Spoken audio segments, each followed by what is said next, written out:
What is going on, guys? BriarRabbit here. Today is Friday. That means that everybody's favorite void face vendor is back in the tower, and this is a special week because he's got almost all brand new items for sale, stuff we've never seen himself before. So let's go find him. He's actually hanging out past the hangar down here in this lounge area, and he's hanging out way in the back there in the darkness. You can hardly see him, but here he is. So let's check out what he's got. The first thing we're gonna take a look at are these guys, the MK44 stand-asides. It's leg armor for a Titan. I've never seen him sell leg armor for a Titan before.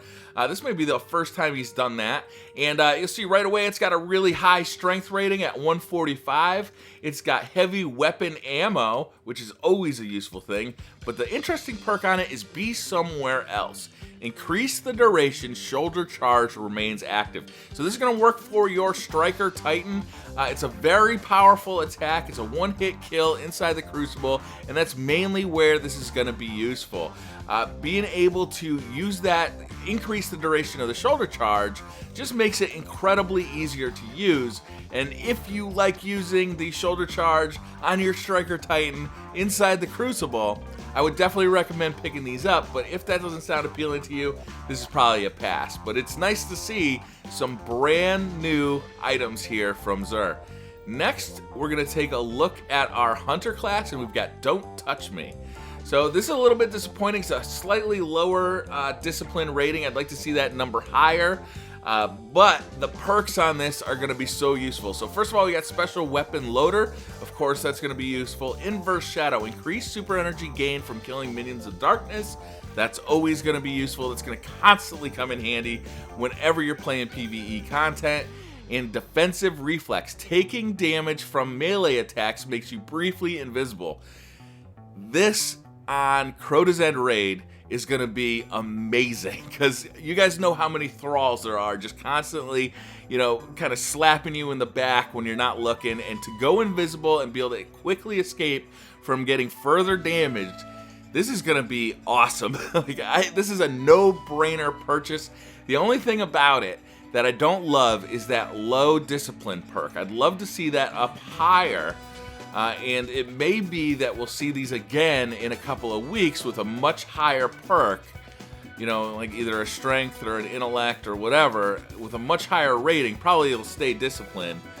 So you may be tempted to buy it again, but for Crota's End Raid, you know this is going to come in handy. It's going to be invaluable. So I'm definitely going to pick this one up this week. Next up for our Warlock class, this is actually a pretty cool one, Starfire Protocol. We've never seen Xur sell this before. This one's got some interesting perks here. We've got Fusion Rifle Ammo, Heavy Weapon Ammo, both of those are very good, and Starfire Protocol, gain an additional Fusion Grenade. So basically what this does is it duplicates the Gift of the Sun talent for the Sun Singers. It doesn't stack with it, but it does duplicate it, and it allows you to pick some other talents that you might have passed over, so you could use Gift of the Sun.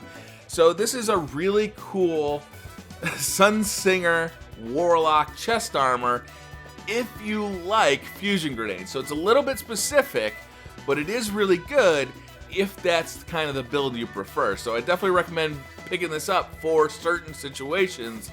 And in PvE or PvP, it's going to be useful. All right, next up, we've got the Dragon's Breath. And I like this rocket launcher. If you've already got Galahorn, you're probably going to want to skip this unless you just want to collect it. All right, so let's go through the perks real quick. It is a solar damage weapon similar to Galahorn. Smart drift control, predictable and controllable recoil penalty to velocity. You never want to lower your velocity on rocket launchers. Next up, linear compensator, more predictable recoil, slight boost to velocity and blast radius, more recoil, that's much better. Alright, greatly reduced recoil, significant penalty to velocity. So probably you'd want to go with linear compensator on this. Next up, we've got tripod. This launcher's tube can hold 3 shells. That's very useful. Quick draw, this weapon can be drawn unbelievably fast. Javelin, increase warhead velocity, that's very good. And heavy payload, increase warhead blast radius. It's already so high for the blast radius though, you're probably going to want to stick with Javelin. And then finally we've got Pyromancer. Rounds fired from this weapon leave a solar flare upon detonation. This is very similar to the solar grenade that Warlocks leave behind. It's a big ball of fire that just stays still. One thing you'll see is missing from this is that it is not a tracking rocket launcher. So it takes a bit of prediction and skill to use this rocket launcher correctly. The fusion grenade thing, the Pyromancer perk, does do a ton of damage if your target stays still. I mean, it just burns and burns and burns. But if your target just moves away, it's just not as useful as the Wolfpack rounds on the Gjallarhorn. So my recommendation is, if you're a collector, obviously you're going to get this anyway. If you just like having all the exotics, you're going to get this anyway. If you've already got a Gjallarhorn, you're probably going to want to skip this because they both do solar damage. They're both rocket launchers, so you're really going to have to choose between them every time. And the Gjallarhorn is just so much easier to use because it's a tracking rocket launcher, and it does those Wolfpack rounds, which are tracking as well, as opposed to this thing, which the rockets themselves aren't tracking, and then the Pyromancer perk, the solar flare, stays in one place as well. So there are going to be certain uses for this, like, you know, you can use it in PvP and like shoot it at a doorway so no enemies can come through it, or shoot it on a control point so no enemies can capture it. But really, I'm going to say that if you've already got Gjallarhorn, you're not even going to ever need to use Dragon's Breath.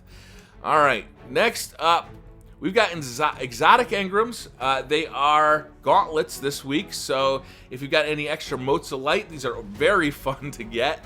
You can bring them over to the Cryptarch and get them decrypted and have a little bit of fun with that. Obviously, we've got exotic shards. Let's take a look at our upgrade equipment. So, Knucklehead Radar.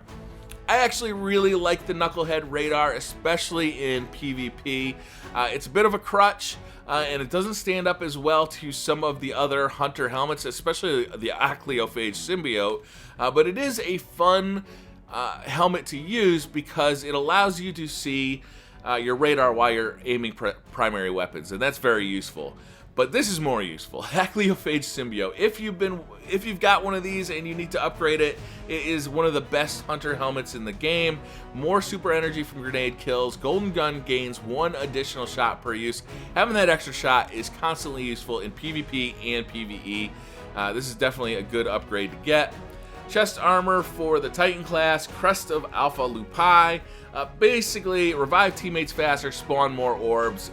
This is not one of the higher end pieces of chest armor, especially when it's compared to this one. The Armamentarium is probably one of the top 2 or 3 exotic pieces of armor for the Titan class. It is an awesome piece of armor. Having an extra grenade constantly comes in handy, and it's subclass neutral, so that you can use it with Titans, you can use it with Strikers or with Bubble Bros. You can use it whatever situation. Just having extra grenades is going to be constantly useful. Next up for the Warlocks, we've got Apotheosis Veil. This one's main thing is Private Reserves. Immediately regenerate health on activating your super. I don't think that is one of the most useful perks, just because you don't use your super that often, and you may or may not need that health when you do it. So it's kind of like one of those things that's just not going to come in handy that often. Once you get used to having it, I'm sure that you'll end up using your super when you do need health. But then are you really using your super that effectively? So it's kind of a weird one that way. Got Heart of the Praxic Fire. This one basically reduces all your ability cooldowns while Radiance is active. So if you're already a Sunsinger, this one just adds to that ability. A lot of people like this one. I think it's a little bit meh, but you know, it's really, your mileage may vary on this one. Upgrade the Last Word. You know, I love the Last Word in PvP. In PvE, it is nearly useless. Universal Remote. This one's a lot of fun in PvE. Again, in PvE, it's completely useless. Pocket Infinity is, I find, to be a second-class weapon, especially when you compare it to Plan C. And to be honest with you, it's such a novelty when you get it, but once you kind of realize that it's not that useful, you find that you kind of put it by the wayside. I'd wait on this one if you have other things you'd like to upgrade. Patience and time. This is a great sniper rifle, especially on weeks that arc damage is the attack in the Nightfall. I would definitely upgrade this if you haven't yet. Thunderlord, I think, is an awesome weapon. Again, arc damage. It's hard to justify spending money on this if you have to do Yalahorn, though. Yalahorn is without a doubt the best rocket launcher in the game. If you haven't upgraded this, definitely get it upgraded. And then I'd probably move on to Thunderlord if you have it, then Patience and Time. Either one of those, depending on what you have and what you find more useful. And then these three over here are really low priority. All right, for Curios, he's got auto rifle telemetry, hand cannon telemetry, fusion rifle telemetry, and of course the plasma drive and the emerald coil, but no heavy weapon ammo this week. So I'm actually really excited to try out some of this new armor. I'm probably going to buy the Dragon's Breath just for giggles, just to have fun with, but I honestly believe that Yalahorn is going to be much more useful as a rocket launcher. Thank you guys very much for watching. Hit that like button if you liked this video. Hit subscribe if you're new to the channel, and I'll see you guys next time. Bye.